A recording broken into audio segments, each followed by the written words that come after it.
Quem pensa enriquece, capítulo 14. Como vencer os 6 fantasmas do medo. Ao ler este capítulo, analise e descubra quantos fantasmas estão atrapalhando o seu caminho. Antes que qualquer parte desta filosofia possa ser posta em prática com sucesso, você deve preparar-se para recebê-la. A preparação não é difícil. Começa com o estudo, a análise e o entendimento de 3 inimigos que devem ser afastados: a indecisão, dúvida e medo. O sexto sentido não funcionará se a mente estiver tomada por um ou mais destes 3 inimigos. Os componentes do trio maldoso são muito unidos. Aonde um vai, os outros também vão. A indecisão é o projeto do medo. Lembre-se disso quando ler. A indecisão se materializa em dúvidas, ou duas se combinam e formam o medo. O processo de combinação é lento geralmente. Por isso, esses inimigos são tão perigosos. Germinam e crescem sem serem notados. O restante deste capítulo descreve os últimos aspectos a serem trabalhados antes que a filosofia como um todo possa ser posta em prática. Em seguida, analisa uma condição que já reduziu muita gente à pobreza e faz uma afirmativa que deve ser entendida por todos que acumularam riquezas, seja em termos de dinheiro ou de estado de espírito muito mais valioso. O objetivo deste capítulo é chamar a atenção para a causa e a cura dos 6 medos básicos. Antes de enfrentar um inimigo, você precisa saber seu nome, conhecer seus hábitos e o lugar onde vive. Durante a leitura, analise cuidadosamente para descobrir se tem um ou mais destes medos comuns. Não se deixe enganar pelos hábitos desses inimigos sutis. Às vezes, eles se escondem no subconsciente, onde é difícil localizá-los e ainda mais difícil eliminá-los. Os 6 medos básicos. Em algum momento da vida, todo ser humano é atacado pelos 6 medos básicos, seja por um deles ou de cada vez, ou por uma combinação de alguns, e às vezes por todos ao mesmo tempo. Eis a lista dos 6 medos básicos. Medo da pobreza, medo de críticas, medo de doença, medo de perder o amor de alguém, medo da velhice, medo da morte. Todos os outros medos são de menor importância e podem ser incluídos em algum destes 6. A ocorrência desses medos obedece a ciclos, como se fosse maldição lançada sobre o mundo. Em tempos de crise econômica, prevalece o medo da pobreza. Em tempos de guerra, o medo da morte. Depois da guerra, o medo de doença. Medos passam de estados de espírito sujeitos a controle e orientação. Os médicos, como se sabe, ficam doentes com menos frequência do que outros tipos de profissional. Por um motivo muito simples: não têm medo de doenças. Por força da profissão, eles não hesitam em aproximar-se diariamente de pacientes com moléstias contagiosas, mas nem por isso se contagiam. Sua imunidade se deve em grande parte, se não unicamente, a absoluta falta de medo. Tudo que o ser humano cria começa com um impulso de pensamento. A partir dessa afirmativa vem outra ainda mais importante. Os impulsos de pensamento começam imediatamente a transformar-se em seu equivalente material, sejam tais pensamentos voluntários ou não. Impulsos de pensamento captados ao acaso, liberado por outras mentes, têm tanta força para determinar o destino financeiro, social e profissional de um indivíduo quanto aqueles criados por ele deliberadamente. Até aqui, preparamos a apresentação de um fato de grande importância para aqueles que não entendem por que algumas pessoas têm tanta sorte, enquanto outras, de igual ou menor habilidade, treinamento, experiência, capacidade, parecem fadadas à infelicidade. A explicação é a seguinte: todo ser humano tem a capacidade de total controle da própria mente, e com isso pode deixá-la aberta a impulsos de pensamentos negativos emitidos por outras mentes, ou fechar bem as portas admitindo apenas impulsos de pensamentos desejáveis. A natureza dotou o ser humano de absoluto controle sobre o pensamento, aliado ao fato de que tudo o que criamos começa em forma de pensamento, leva-nos ao princípio pelo qual o medo pode ser dominado. Se é verdade que todo pensamento tem a tendência de transformar-se em seu equivalente material, e é sem sombra de dúvida também é verdade o fato de ser impossível que o pensamento de medo e pobreza transforme-se em coragem e ganhos financeiros. Um exemplo disso foi o que aconteceu nos Estados Unidos com a quebra de Wall Street em 1929. Lenta, mas seguramente o pensamento do povo em geral materializou-se, resultando no momento histórico conhecido como depressão, em cumprimento a leis da natureza. O medo da pobreza. Entre a pobreza e a riqueza não pode haver acordo. As estradas que levam uma e a outra seguem direções opostas. Se você quer riqueza, recusa-se a aceitar qualquer circunstâncias que levem à pobreza. A palavra riqueza é empregada aqui em sentido amplo, significando condições financeiras, espirituais, mentais e materiais. O ponto de partida do caminho que leva à riqueza é o desejo. No primeiro capítulo, há instruções detalhadas para o uso adequado do desejo. Nesse capítulo, que fala sobre o medo, você terá instruções completas para preparar a sua mente para fazer o uso prático do desejo.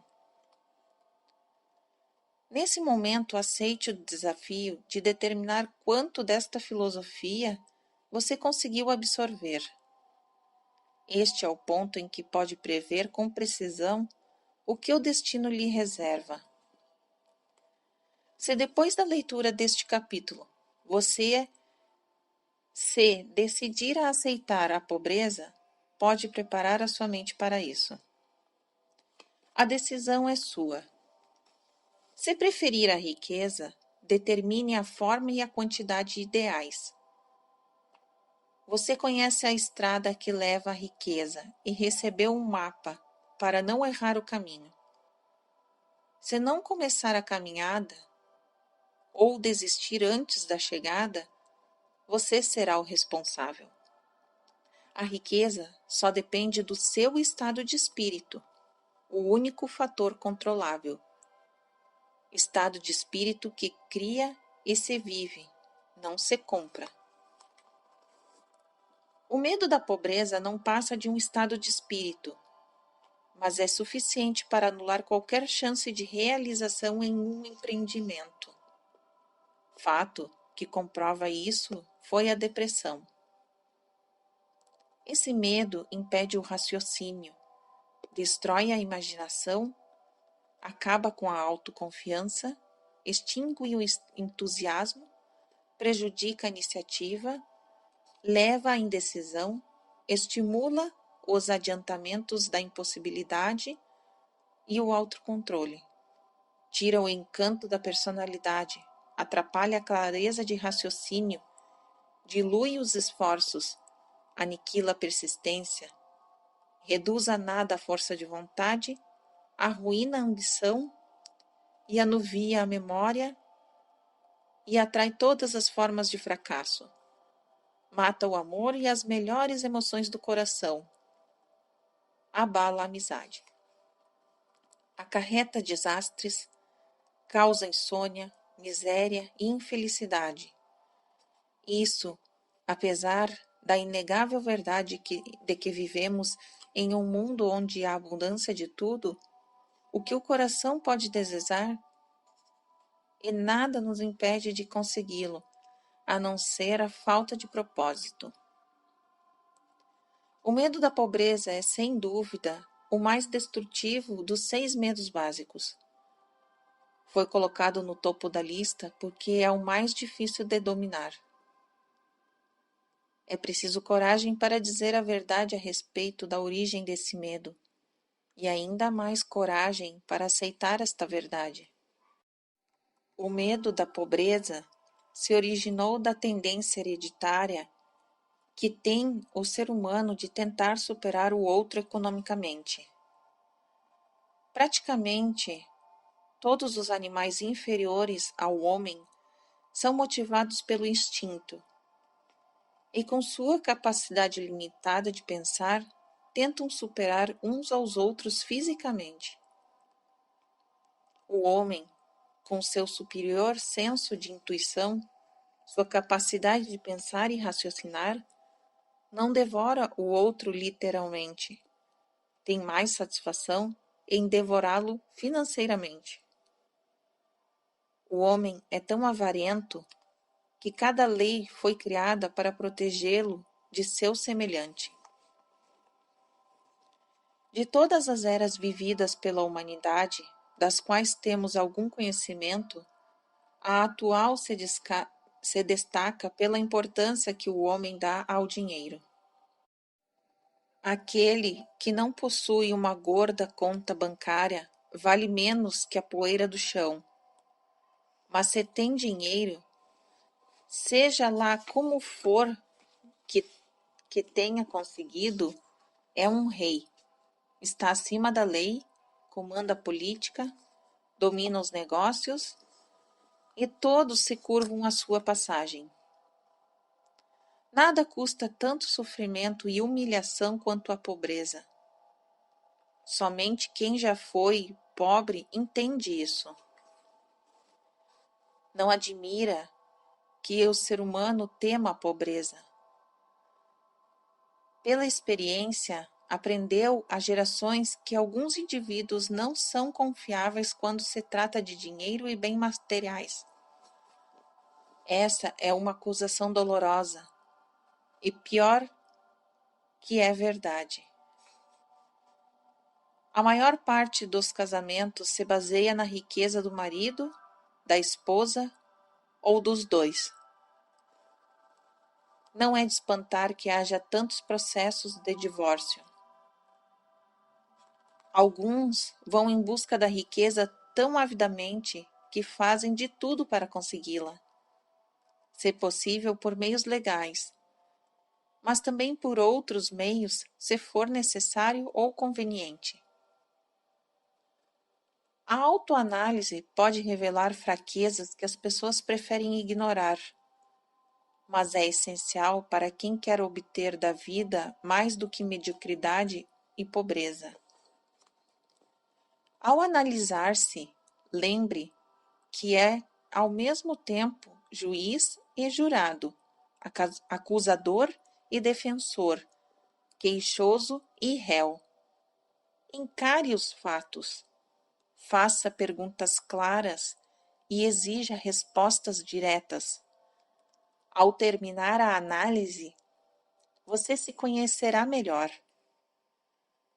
Se não se sentir capaz de uma avaliação imparcial, peça a ajuda de alguém bem próximo. Você está em busca da verdade. Descubra, ainda que se sinta desconfortável temporariamente. As pessoas, em sua maioria, ao serem perguntadas sobre o que mais temem, respondem: nada. É uma resposta incorreta. Poucos são aqueles que percebem quanto são constrangidos, prejudicados e derrotados física e espiritualmente por alguma forma de medo. O medo se instala tão sutil e profundamente que o indivíduo pode carregá-lo a vida toda, sem se dar conta. Somente uma análise corajosa é capaz de revelar a presença desse inimigo de todos. Quando começa a se analisar, procura respostas sinceras dentro de você. Faça isso. Eis aqui uma lista de sintomas que deve procurar.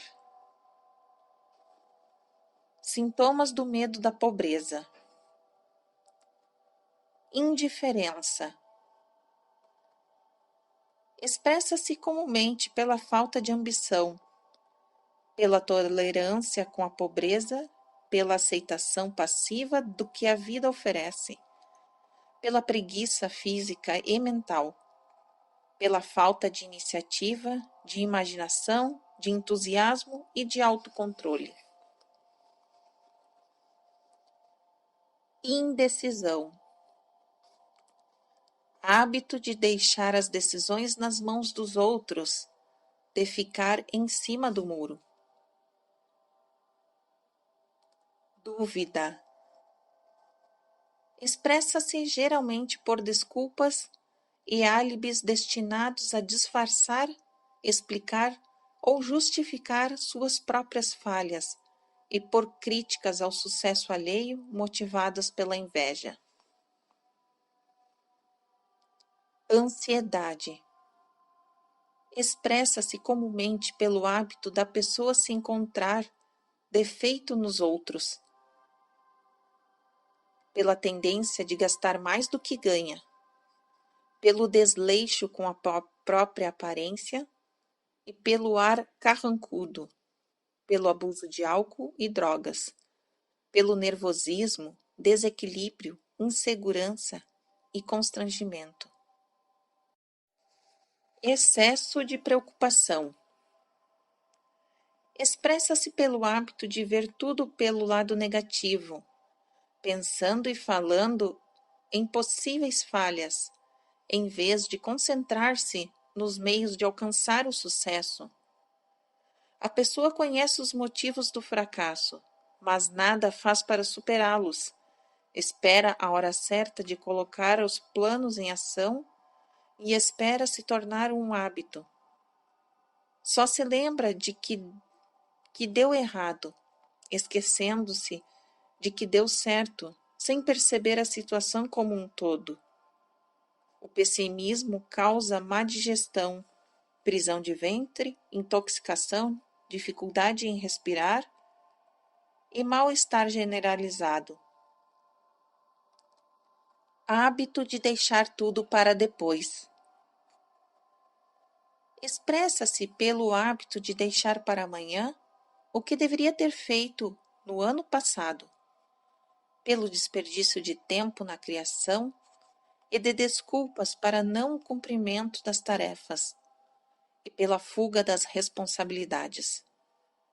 Esse sintoma está intimamente ligado ao excesso de preocupação, à ansiedade e à dúvida.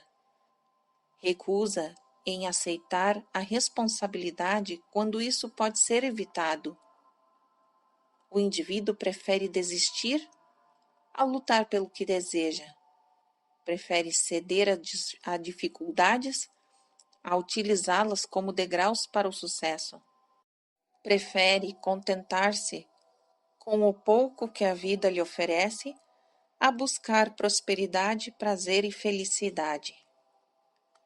Ele planeja o que fazer se quando for vencido pelo fracasso, em vez de afastar qualquer possibilidade de bater em retirada.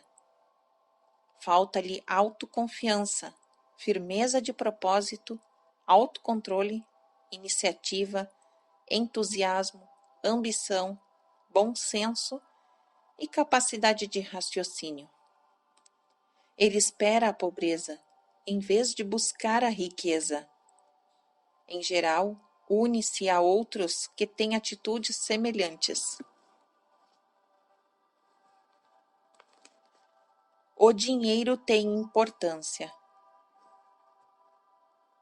Por que escreveu um livro sobre dinheiro? Por que medir a riqueza apenas em termos financeiros?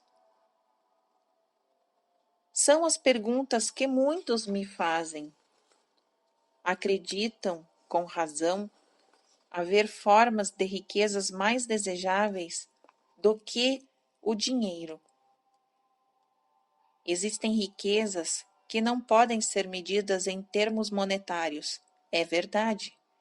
Mas há milhões de pessoas que dizem: dê-me o dinheiro de que preciso e farei o resto. A principal razão que me levou a escrever este livro sobre como ganhar dinheiro é o fato de crises financeiras terem provocado em muitas pessoas o medo da pobreza. Westbrook Planger, em New York, World Telegram descreveu a situação. O dinheiro não passa de discos de metal ou folhas de papel. E existem tesouros do coração e da alma que ele não compra. Mas o indivíduo que se vê completamente sem dinheiro não consegue lembrar-se disso nem manter o ânimo. Observe o homem arruinado, sem teto, sem emprego. Veja seus ombros caídos, o andar vacilante, o olhar perdido. Ele não consegue escapar a um sentimento de inferioridade em relação aos que têm emprego, uma vida organizada, ainda que reconheça superior a eles em caráter, inteligência ou capacidade. Esses outros, por sua vez, ainda que sejam amigos, sentem-se, de certa forma, superiores, talvez inconscientemente, considerando aquele que está em dificuldades como uma vítima. Pedir dinheiro emprestado é uma solução apenas temporária e nunca suficiente para manter o padrão de vida anterior. Além disso, é uma experiência em que nada contribui para elevar o ânimo, como acontece quando o dinheiro é conquistado por esforço próprio. Claro que isso não se aplica aos parasitas e inúteis, mas aos indivíduos com ambição normal e respeito próprio. A mulher esconde o desespero. As mulheres que passam por essa mesma situação desagradável têm uma reação diferente. Elas são raras nas filas de mendigos à espera de comida, dificilmente pedem dinheiro aos passantes e não são reconhecidas na multidão pelos mesmos sinais que os homens. Claro que não me refiro àquelas nas grandes cidades, quase igual o número de moradores de rua do sexo masculino. Falo de mulheres decentes e inteligentes em situação difícil. Devem ser muitas, mas não se mostram. Talvez morram de vergonha. O homem, sem ocupação, tem tempo de sobra para pensar. Pode percorrer quilômetros atendendo a um anúncio de emprego e, ao chegar lá, descobrir que a vaga já foi ocupada, ou que se trata de uma daquelas colocações em que não oferecem salário, e sim uma comissão sobre a venda de bugigangas inúteis que ninguém compraria exceto por piedade. De volta ao ponto de partida, ele se vê novamente sozinho e sem rumo. Então anda e anda, admira as vitrines cheias de objetos luxuosos e que não tem acesso, sentindo-se inferior, cede o lugar a quem esteja realmente interessado em comprar. Ele vagueia pela estação ferroviária ou entra em uma biblioteca para dar descanso às pernas e enxugar o suor. Mas como não encontra emprego ali, retoma a caminhada. Ele não sabe, mas em seu aspecto não revela-se a dificuldade da situação que atravessa. Sua falta de objetivo o faria. Ainda que estivesse bem vestido com as roupas que ficaram dos tempos em que tinha emprego fixo, seria denunciado pelo ar abatido. O dinheiro faz diferença. Ele vê milhares de indivíduos, ferroviários, vendedores, químicos, contadores, ocupado com os seus trabalhos e os inveja do fundo da alma. Todos têm sua independência, conservam o respeito próprio e a coragem. Ele, por sua vez, simplesmente não consegue convencer-se de que é uma boa pessoa, embora chegue a um veredito favorável a respeito de si mesmo. O dinheiro faz diferença. Com um pouco de dinheiro, voltaria a ser ele mesmo. Alguns empregadores se aproveitam da situação dos desempregados.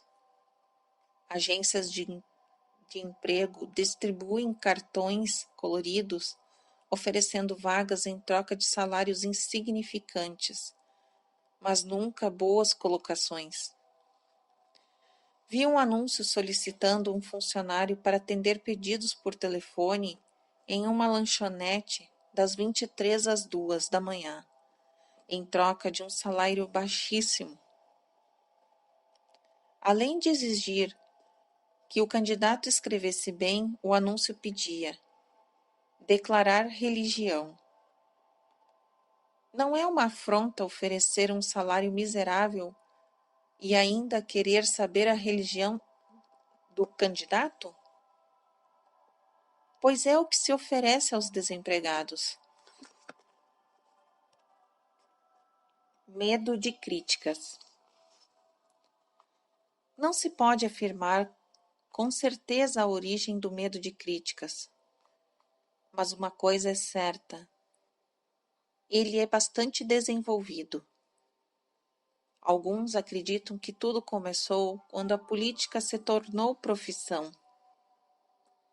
Para outros, o que provocou o aparecimento deste medo foi a preocupação das mulheres com os estilos de vestuário. O autor, sem ser humorista nem profeta, prefere atribuir o medo de críticas àquela parte da natureza do homem que predispõe não somente a tomar os bens do próximo, como a justificar as atitudes criticando o caráter do outro. É muito comum o ladrão criticar aquele de quem roubou, bem como o político em campanha tentar desmerecer o oponente em vez de demonstrar suas próprias virtudes e qualidades. O medo de críticas assume várias formas, a maior parte delas tola e mesquinha. Os fabricantes de roupas souberam aproveitar rapidamente o medo de críticas que assola a humanidade. A cada estação muda o estilo dos artigos de vestuário. Quem determina os estilos? Certamente não é o comprador, mas o fabricante. E por que os estilos mudam tão a miúde? A resposta é óbvia: para vender mais. É pelo mesmo motivo que os fabricantes de automóveis, com raras e honrosas exceções, alteram os modelos a cada temporada. Todos querem ter um carro do ano, ainda que o modelo anterior seja melhor. Até aqui descrevemos comportamentos sob influência do medo e de críticas acerca de aspectos menos importantes da vida. Vamos agora examinar o comportamento humano quando este medo afeta os mais importantes aspectos dos relacionamentos. Tomemos, por exemplo, uma pessoa que tenha alcançado a idade da maturidade mental entre 35 e 40 anos em média. Se fosse possível ler seus pensamentos, encontraríamos uma forte descrença na maior parte dos mitos que lhes foram transmitidos por dogmatistas e os teólogos nos anos antes. Muitos, raramente, porém, você encontrará alguém com coragem de expressar sua opinião.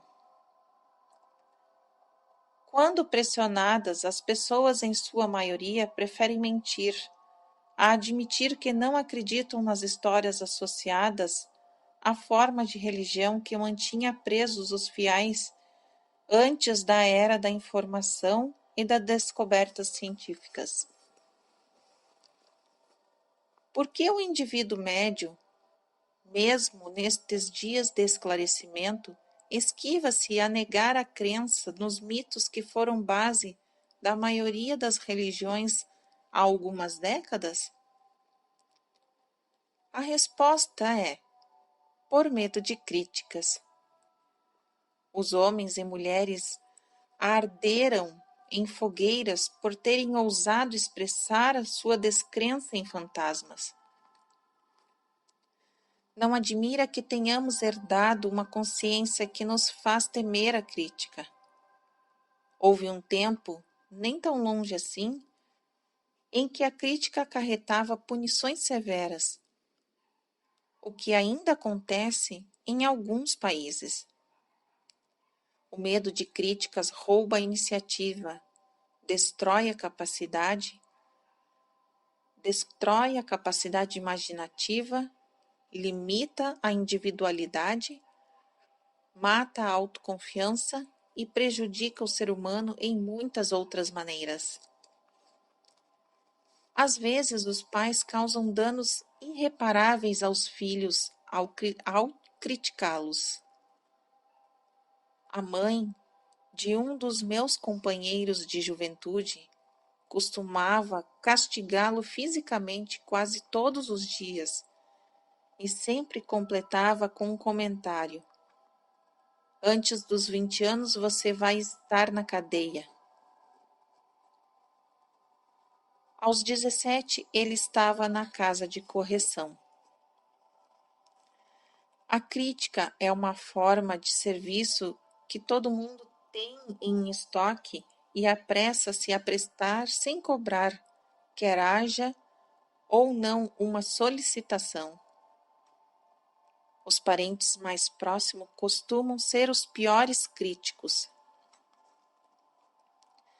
Deveria ser considerado crime, na verdade, é um crime da pior espécie, pai ou mãe incutirem complexos de inferioridade na mente dos filhos, por meio de censuras desnecessárias.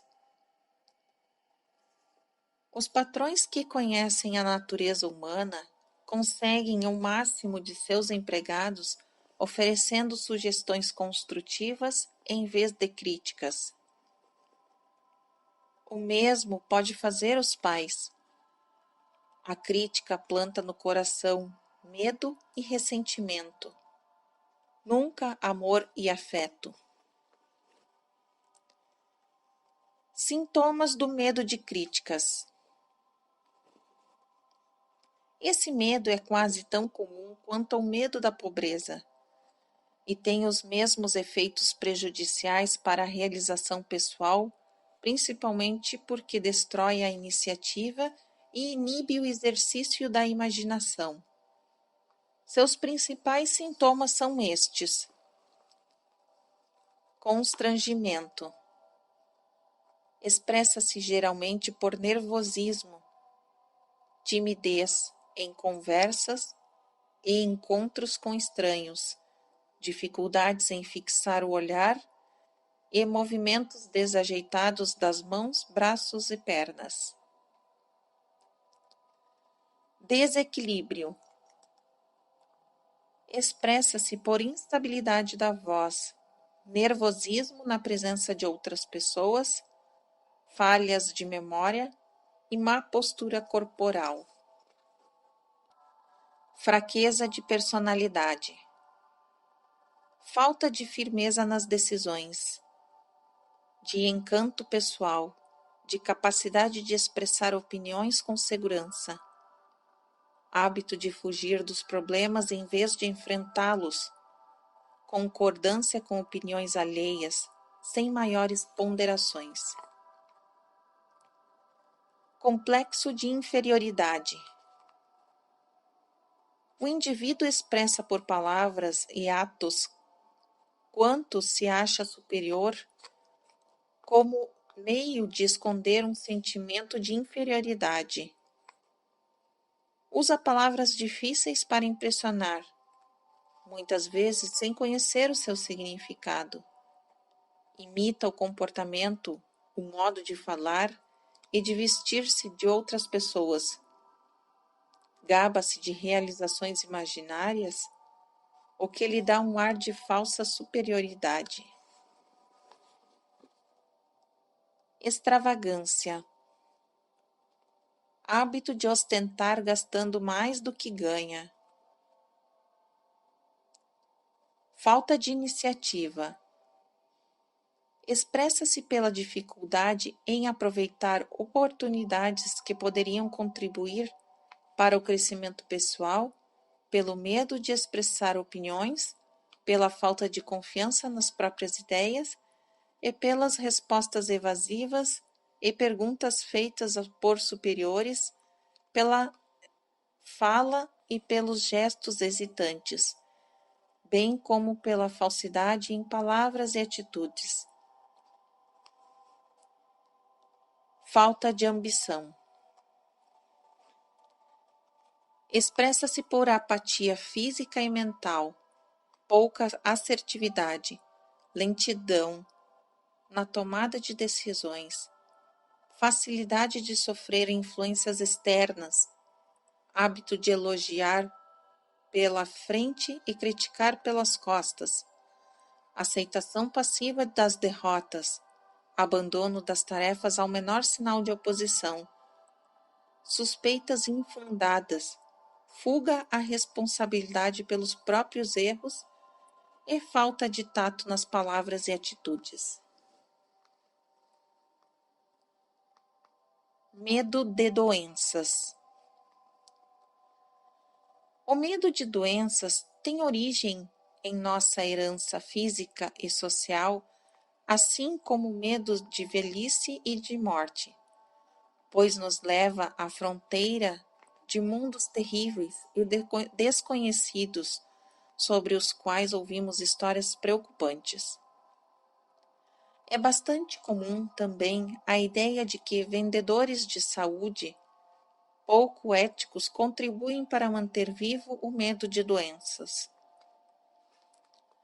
O ser humano teme a doença, sobretudo por causa das imagens terríveis sobre a morte plantada em sua mente. Além disso, preocupar-se com o custo de tratamento. Um médico conceituado avaliou em 75% as incidências de hipocondria, doenças imaginárias, no total de pessoas que vão ao consultório. Já se provou que o medo de estar doente, ainda que sem a menor fundamento, frequentemente produz os sintomas físicos da doença temida. Como é poderosa a mente humana, tanto constrói como destrói. Distribuidores de medicamentos acumularam fortunas aproveitando-se dessa fraqueza. Há alguns anos, o pessoal da revista Collier's Weekly Magazine, descontente com a situação, promoveu uma forte campanha contra alguns elementos antiéticos da indústria farmacêutica. Durante a Segunda Guerra Mundial, quando houve uma epidemia de gripe em Nova York, o prefeito adotou medidas drásticas para impedir os danos causados pelo medo que os habitantes da cidade tinham em adoecer. Ele convocou os representantes da empresa escrita e disse: Senhores, quero pedir que não publiquem matérias alarmistas sobre a epidemia da gripe. Se não puder contar com a sua cooperação, chegaremos a uma situação incontrolável. Os jornais deixaram de publicar histórias sobre a gripe, e em um mês a epidemia estava controlada. Em alguns anos, experiências provaram que as pessoas podem adoecer por sugestão. Foi pedido a 3 pessoas que visitassem separadamente um amigo que seria a vítima. A primeira, ao chegar, perguntou: O que você tem? Parece doente. A resposta foi um despreocupado: Nada, estou bem.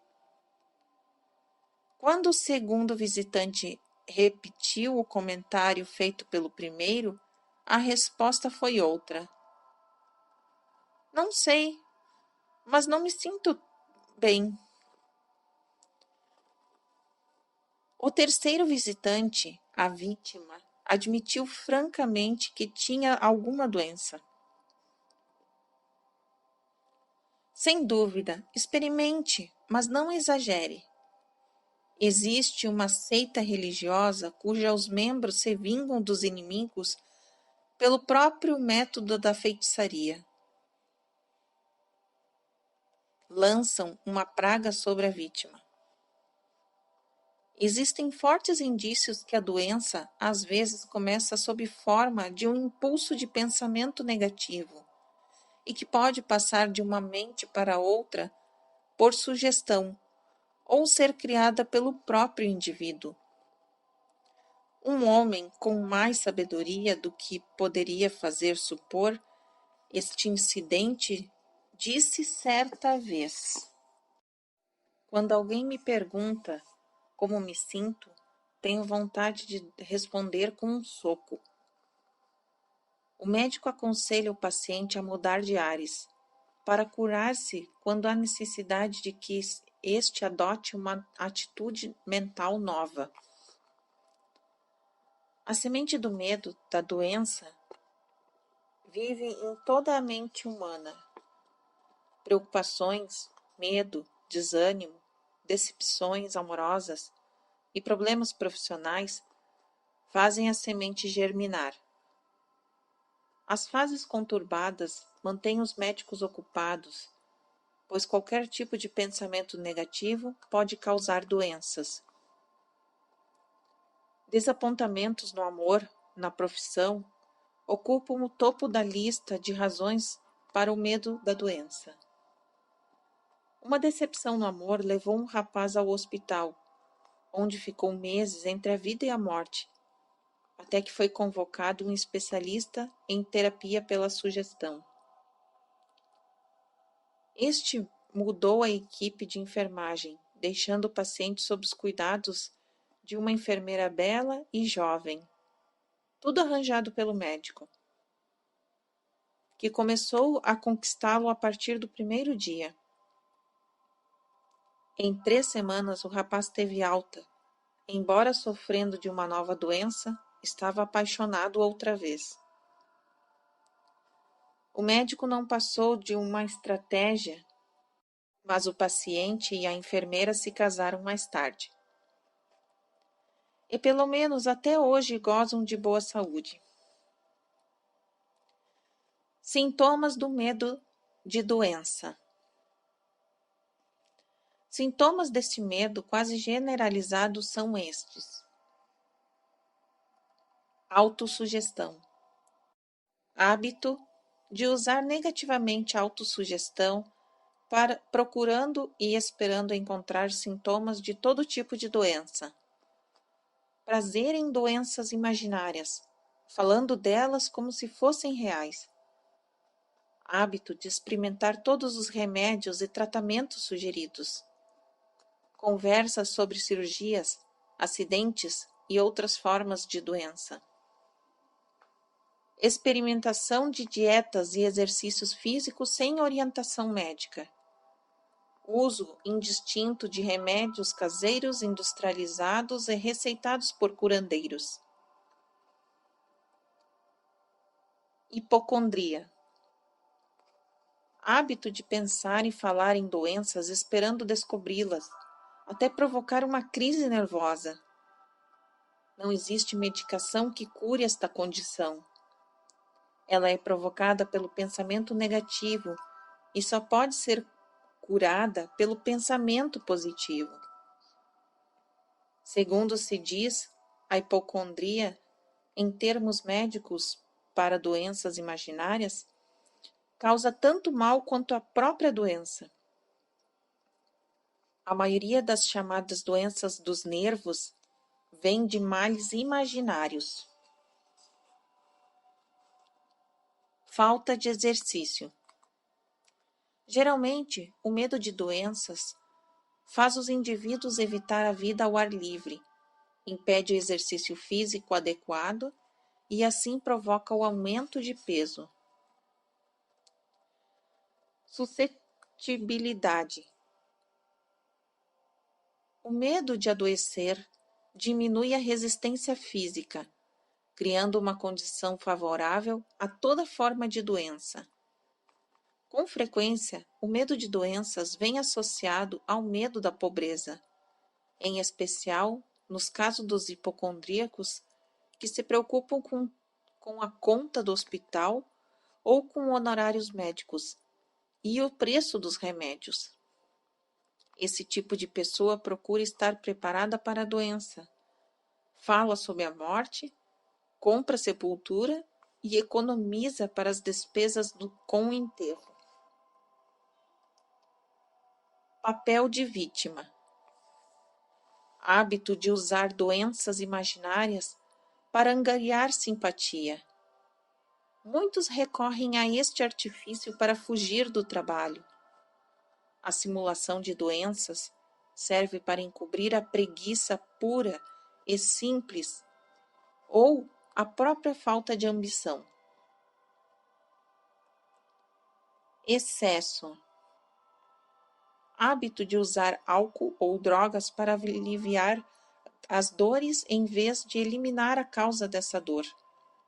Costume de ler sobre doenças e preocupar-se com a possibilidade de ser atacado por uma delas. Interesse exagerado por anúncios de remédios. Medo de perder o amor de alguém. A origem do medo da perda de um amor é inerente ao ser humano e não exige muitas explicações.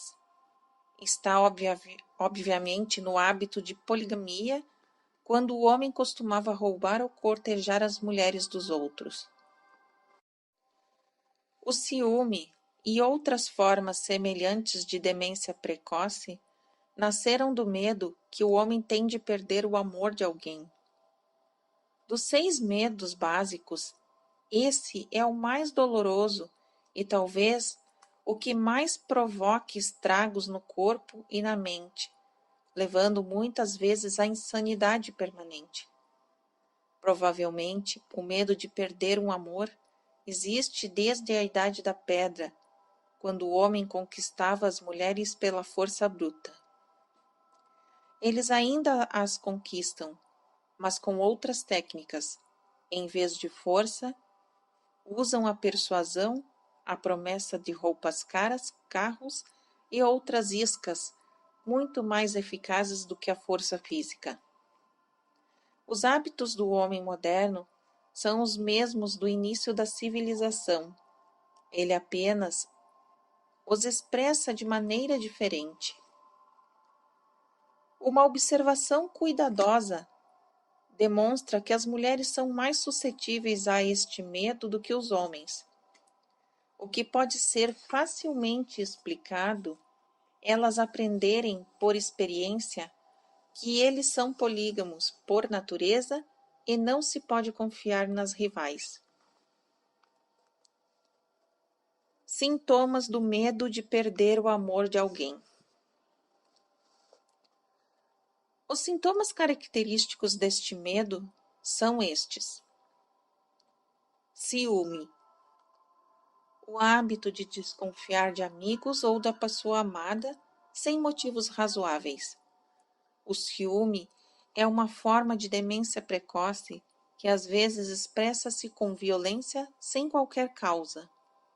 A pessoa ciumenta costuma acusar o marido ou a mulher de infidelidade, embora sem fundamento algum, e não confia em ninguém. Repreensão. Hábito de repreender amigos, parentes, colegas de trabalho, etc., por motivos insignificantes ou sem qualquer razão. Jogo. O hábito de jogar, roubar, enganar e correr riscos com os objetivos de ganhar dinheiro e oferecer bens materiais à pessoa amada, acreditando poder comprar o amor. Costume de gastar mais do que ganha para impressionar. Insônia, nervosismo, descontrole, insegurança, instabilidade de humor e falta de persistência e falta de força de vontade. Medo da velhice. O medo da velhice tem 2 origens principais. A primeira é o medo de que a velhice traga a pobreza, de que os bens materiais sejam tomados por alguém. E a segunda, e mais forte, são os falsos e cruéis ensinamentos transmitidos de geração em geração, bem como os outros truques habilmente concebidos para manter o ser humano dominado pelo medo. A possibilidade de doenças, que aumenta com o passar dos anos, e a diminuição da atração sexual podem contribuir para esse medo. Existe uma associação entre a velhice e a possibilidade de pobreza. Asilo não é uma palavra bonita.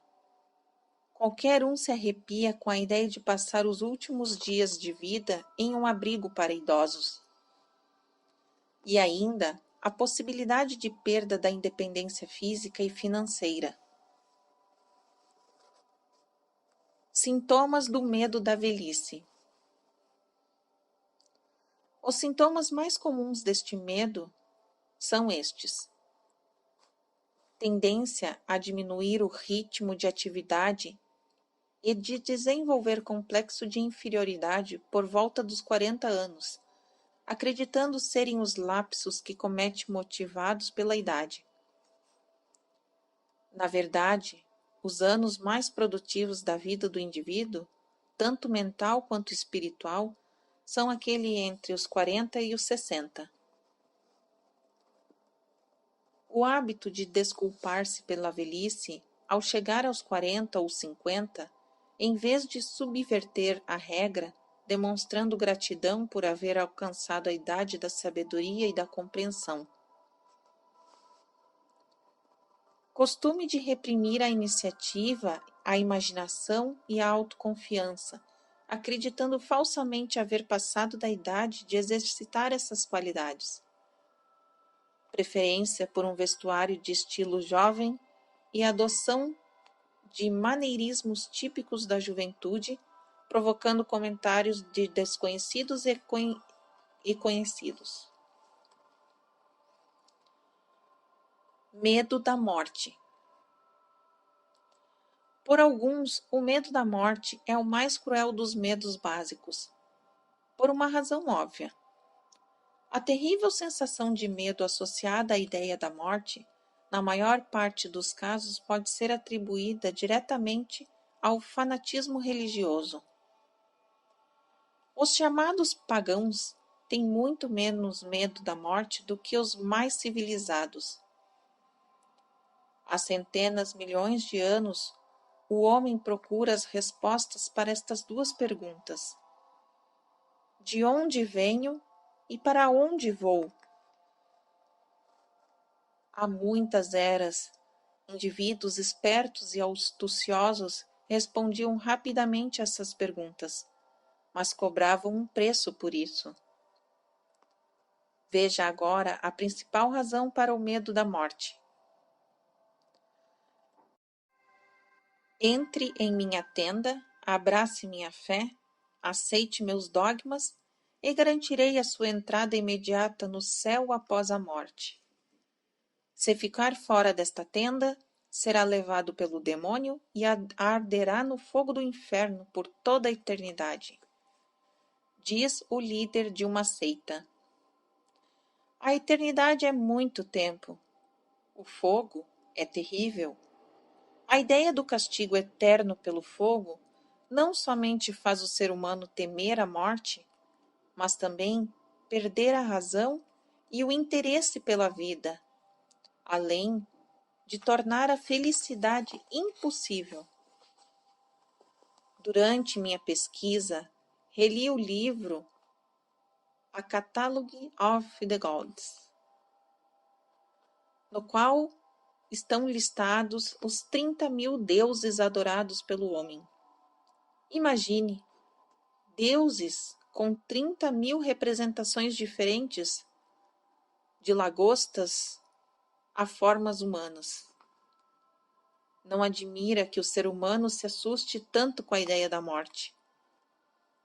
Embora o líder religioso não seja capaz de garantir ao fiel um salvo-conduto para o céu, nem tenha o poder de fazer o infeliz descer ao inferno, esta última possibilidade é tão terrível que a simples ideia toma conta da imaginação e parece tão real que elimina a razão e impõe o medo da morte. Na verdade, ninguém sabe, nem nunca soube, se céu e inferno existem e como são. Essa falta de conhecimento positivo abre as portas da mente humana ao charlatanismo, que controla com astúcia artifícios e mentiras piedosas. O medo da morte já não é tão comum como no tempo em que não havia instituições de ensino. Os cientistas mostraram a verdade ao mundo, liberando rapidamente a humanidade do terrível medo da morte. Os jovens universitários não se deixam impressionar facilmente pelo fogo e pelo enxofre do inferno. Com a ajuda da ciência, como a biologia, astronomia, geologia e outras relacionadas a estas, os medos que povoam as mentes dos seres humanos, destruindo sua razão, foram afastados. As clínicas para os doentes mentais estão cheias de gentes que enlouqueceram por medo da morte. Esse medo de nada adianta. A morte virá, seja qual for a nossa opinião a respeito dela. Aceite-a como uma necessidade e não pense mais no assunto. Se a morte não fosse necessária, não aconteceria. E talvez não seja tão ruim como dizem. O mundo todo é feito apenas da energia e matéria.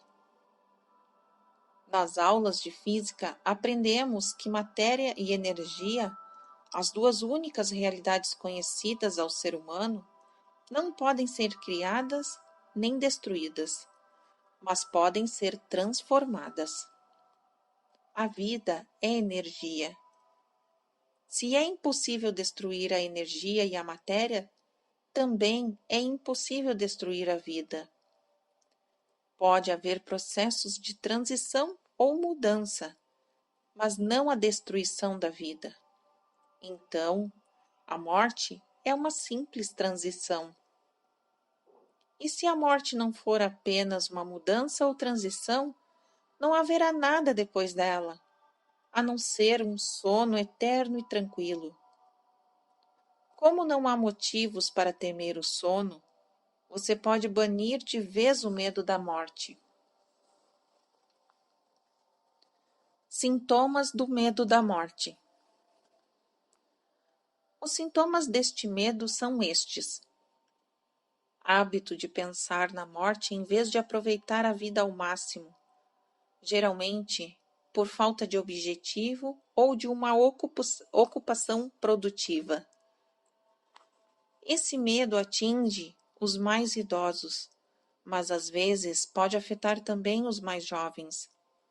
O remédio mais eficaz contra o medo da morte é o desejo ardente de realização, fundamentado na prestação de um serviço útil aos outros. Pessoas ocupadas raramente têm tempo de pensar na morte. Para elas, a vida é interessante demais. Às vezes, o medo da morte está associado ao medo de deixar entes queridos na pobreza. Em outros casos, em consequência de alguma doença que tenha minado a resistência física. Assim, podemos resumir dizendo que as causas mais comuns para o medo da morte são doença, pobreza, falta de ocupação produtiva, decepção amorosa, insanidade e fanatismo religioso. Ansiedade. A ansiedade é um estado de espírito baseado no medo.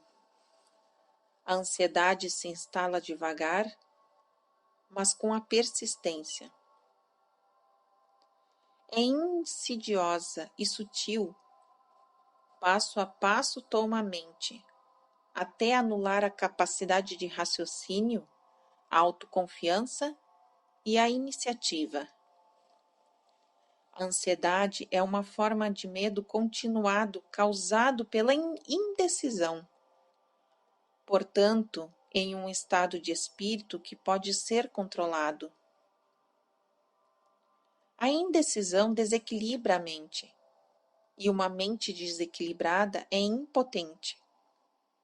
Mesmo sob condições econômicas normais, falta à maioria dos indivíduos a força de vontade para tomar decisões com agilidade e levá-las adiante. Esse período de instabilidade da economia, a situação fica ainda mais complicada. Além de sua natural dificuldade de tomar decisões, eles são influenciados pela indefinição dos que rodeiam, criando-se assim um estado de indecisão em massa. Em 1929, durante a crise econômica que abateu sobre os Estados Unidos, a atmosfera do mundo todo foi contaminada pela sinistrose e pela ansiositose, duas doenças mentais que se espalharam depois da quebra de Wall Street. Só existe um remédio conhecido para tais doenças: o hábito de tomar decisões com rapidez e firmeza. Aliás, é um remédio que se aplica a todas as pessoas. Quando nos decidimos por uma determinada linha de ação, a ansiedade desaparece. Certa vez, entrevistei um homem que seria eletrocutado dentro de 2 horas. De todos os 8 homens que lhe faziam companhia na cela da morte, ele era o mais calmo. Sua calma me fez perguntar-lhe como se sentia, sabendo que em pouco tempo estaria a caminho da eternidade. Com um sorriso confiante, ele respondeu: muito bem, em breve não terei mais problemas. O problema foi o que mais tive na vida. Foi duro arranjar roupa e comida. Daqui a pouco não vou mais precisar disso. Eu me acalmei assim que tive a certeza de que iria morrer. Eu me preparei mentalmente para aceitar meu destino. Enquanto conversava comigo, ele devorava uma refeição em quantidade suficiente para 3 pessoas e parecia gostar, como se não tivesse à beira de um desastre. A decisão deu àquele homem resignação. A decisão pode evitar a ocorrência de circunstâncias não desejadas. Por causa da indecisão, os 6 medos básicos se transformam em ansiedade. Se quer livrar-se para sempre do medo da morte, tome a decisão de aceitá-la como um acontecimento inevitável. Afaste o medo da pobreza, tomando a decisão de satisfazer-se com a riqueza que puder acumular sem a ansiedade. Acabe com o medo de críticas, tomando a decisão de não preocupar-se com o que os outros pensam e dizem ou fazem. Elimine o medo da velhice, tomando a decisão de aceitá-la não como uma desvantagem, mas como uma bênção em forma de sabedoria, autocontrole e compreensão, impossíveis na juventude. Abandone o medo da doença, tomando a decisão de esquecer os sintomas. Domine o medo de perder a pessoa amada, tomando a decisão de viver bem sem amor, se for necessário. Evite todas as formas de ansiedade, reconhecendo que nada na vida vale o preço tão elevado. A partir de então, terá equilíbrio, paz de espírito e calma, que levam à felicidade.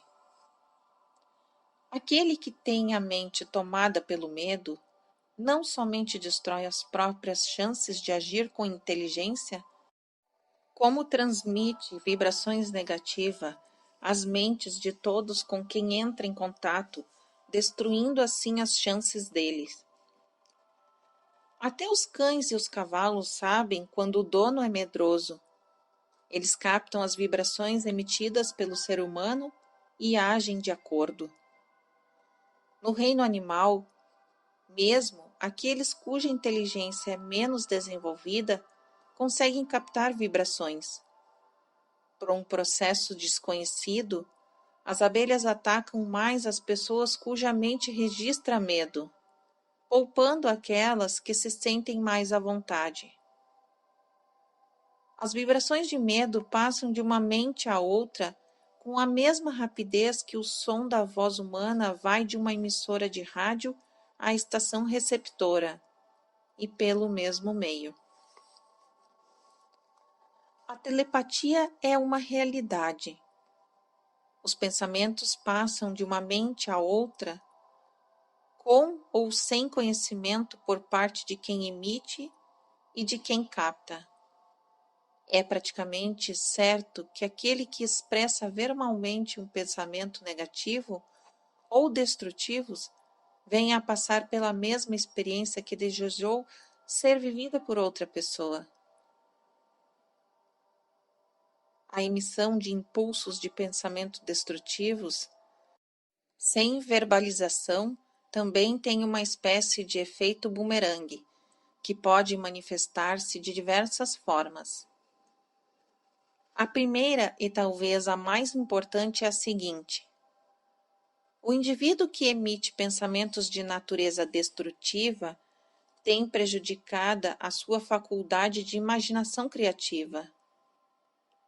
A segunda é que, ao carregar na mente emoções destrutivas, o indivíduo desenvolve uma personalidade negativa e repele as pessoas frequentemente, convertendo-as em antagonistas.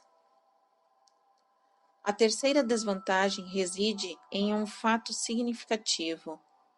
Os impulsos de pensamento negativo, além de fazerem mal aos outros, integram-se ao subconsciente de quem os emite, tornando-se parte do caráter da pessoa. O pensamento não segue um determinado rumo e pronto. Ele se espalha por todas as direções através do éter e também integra-se permanentemente ao subconsciente daquele que o emitiu. Presume-se que o seu objetivo na vida seja alcançar o sucesso. Para isso, você precisa de paz de espírito, do atendimento de suas necessidades básicas e, acima de tudo, de felicidade. Tudo isso começa na forma de impulsos de pensamento. Você pode controlar a sua mente, alimentando-a com impulsos de pensamento à sua escolha. Tal privilégio é acompanhado de responsabilidade de usá-los construtivamente. Assim, como administra os pensamentos, você comanda o seu destino terreno. Você pode influenciar diretamente o ambiente e até controlá-lo em alguns aspectos, dando à vida a feição que deseja, ou abrir mão dessa possibilidade, lançando-se aos oceanos das circunstâncias, e vagando para lá e para cá ao sabor das ondas. Fim do capítulo 14.